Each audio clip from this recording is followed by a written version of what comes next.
NDA ప్రభుత్వం చేపట్టిన వక్ఫ్ board చట్టం సవరణ తక్షణమే రద్దు చేయాలని డిమాండ్ చేస్తూ కర్నూలు జిల్లా ఎమ్మెగనూరులో ముస్లిం మత పెద్దల ఆధ్వర్యంలో ముస్లింలు పెద్ద ఎత్తున ర్యాలీ చేపట్టారు. ముందుగా జామియా మసీద్ దగ్గర నుండి బయలుదేరి గాంధీ సర్కిల్ మీదుగా సోమప సర్కిల్ వరకు పెద్ద ఎత్తున ర్యాలీ చేపట్టి ఎన్డీఏ ప్రభుత్వంకు వ్యతిరేకంగా నినాదాలు చేశారు. అనంతరం వారు మాట్లాడుతూ వక్ఫ్ బోర్డు సవరణ బిల్లుతో ముస్లింలకు తీవ్ర నష్టం జరుగుతుందని ఆవేదన వ్యక్తం చేశారు. 1995 వక్ఫ్ యాక్ట్లో 144 సవరణను కేంద్రం ప్రతిపాదించిందని, సవరణలు మార్గమైనవని వారు తెలిపారు. ఇప్పటికైనా కేంద్రం తీసుకున్న నిర్ణయాన్ని రద్దు చేయాలని, లేని పక్షంలో ఎన్డీఏకు గుణపాఠం చెబుతామని ముస్లిం పెద్దలు హెచ్చరించారు.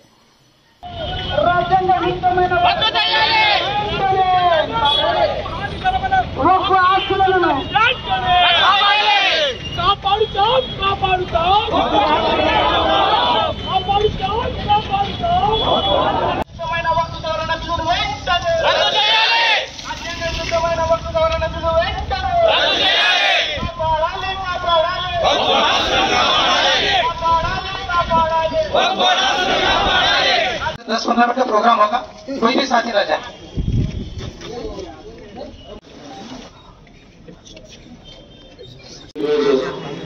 పెద్ద ఎత్తున ముస్లిం సోదరులందరూ వచ్చి రిప్రజెంటేషన్ ద్వారా వక్ఫ్ అమెండ్మెంట్ బిల్ 2024 కు అబ్జెక్షన్స్ ఏవైతే తెలిపినారో ఇవి ప్రభుత్వం దృష్టికి తీసుకొని పోతాము మా కార్యాలయం నుంచి.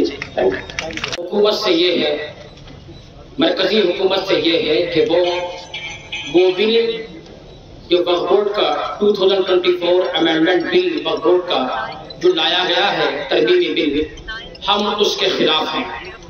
उसके क़वानीन को हम नहीं मानते, उसके तमाम अमेंडमेंट्स को हम नहीं मानते. पहले जैसा वक्फ बोर्ड के क़वानीन थे, वक्फ बोर्ड के क़वानीन जैसे पहले थे, उसको उसी तरीके से बहाल रखा जाए. उसमें एक लफ्ज भी न तब्दील किया जाए, बल्कि ये वक्फ बोर्ड मुसलमान अपनी सरपरस्ती में चला रहे हैं. इसकी कमेटी में, वक्फ बोर्ड के काउंसिल मेंबरान में सब के सब मुसलमान रहेंगे, सब के सब मुसलमान रहेंगे. वक्फ बोर्ड में तमाम के तमाम मैनेजमेंट करने वाले मुसलमान रहेंगे. इसमें कोई भी गैर मुस्लिम को जगह नहीं होगी. हम ये डिमांड करना चाहते हैं जैसे पहले वक्फ बोर्ड चलता था वैसा ही रखे जाए, और जिस तरीके से जो भी तावन, जो भी जायदादें ये वक्फ बोर्ड की है, हुकूमत पर फर्ज है, हुकूमत पर वाजिब है हमारे औकाफ के सारी जमीनों की हिफाजत करके मुसलमानों के हाथ में रखा जाए, ताकि मुसलमान उससे फायदा उठाएं, गरीबों को फायदा हो.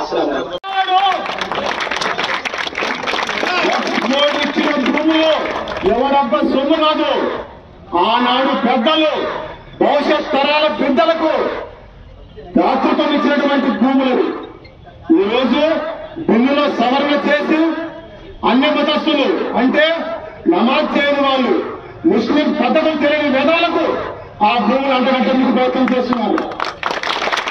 అందుకోసం నమాజ్ చేస్తున్న ముస్లింస్ కాదని ఇతర మతస్థులకు ఆ భూములు అప్పగించే ప్రయత్నం చేస్తున్నారు. ఈరోజు మీకు దమ్ముందా?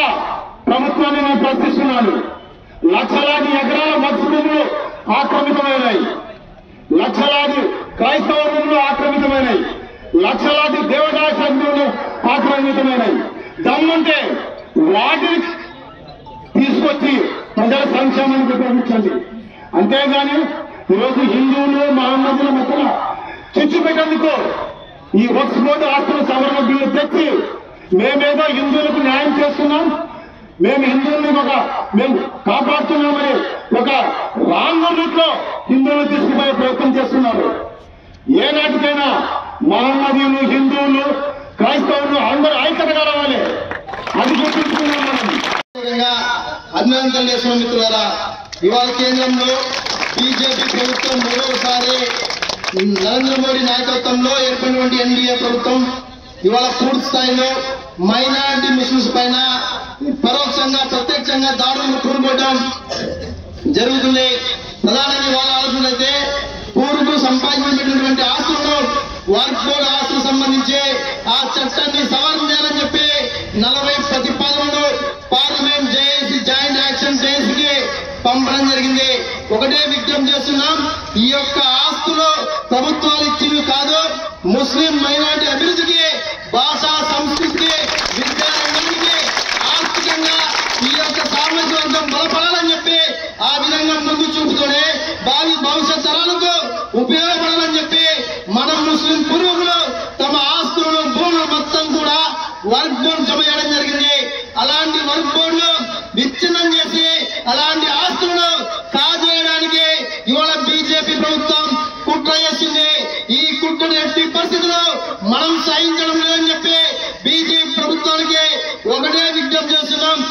అయ్యా, ఇవాళ ఆలోచనలైతే ఈ వర్క్ బోర్డు సంబంధించి దేశవ్యాప్తంగా 9,40,000 ఎకరాలు ఉన్నటువంటి ఈ యొక్క భూమి మొత్తం కూడా ఈ భారతదేశంలో 3వ అతిపెద్ద సంస్థ ఏదైనా ఉందంటే అది వర్క్ బోర్డు సంస్థ అని చెప్పి ఈ సందర్భంగా మేము చూస్తున్నాం.